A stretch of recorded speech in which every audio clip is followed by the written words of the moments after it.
Hello everyone, welcome to your System Fixer. Hope you have a good day. In this video, I will show you how to disable Windows Defender in Windows 11. Windows Defender is the default security program offered by Microsoft. It protects your system from virus or malware infections. Sometimes, however, you may need to turn it off, especially when installing third-party software. Okay, let's get started.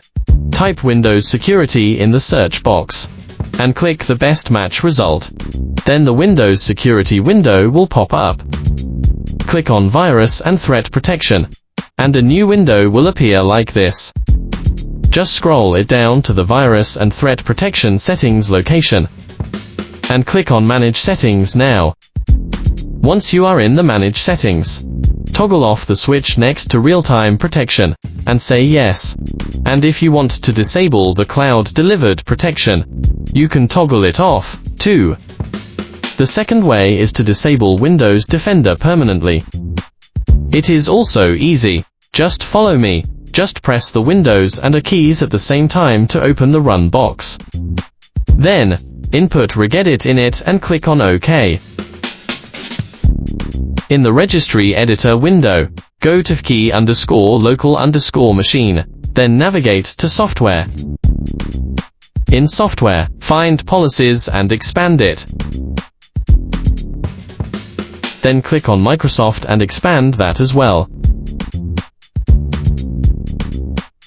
And here we are looking for Windows Defender. Once you see that, do a right-click and select New, and highlight DWORD 32-bit value. OK, now, name the key Disable Anti-Spyware as I show. After that, double-click it so that you can change the value data to 1. And click OK to confirm it. Then restart your computer to make the operation take effect. Once done, the Windows security will be disabled permanently. If you want to enable it again, you just have to delete this value and restart computer. And it will be turned back on. Like this. Don't forget to give me a thumb up. Subscribe now to learn more PC tech skills.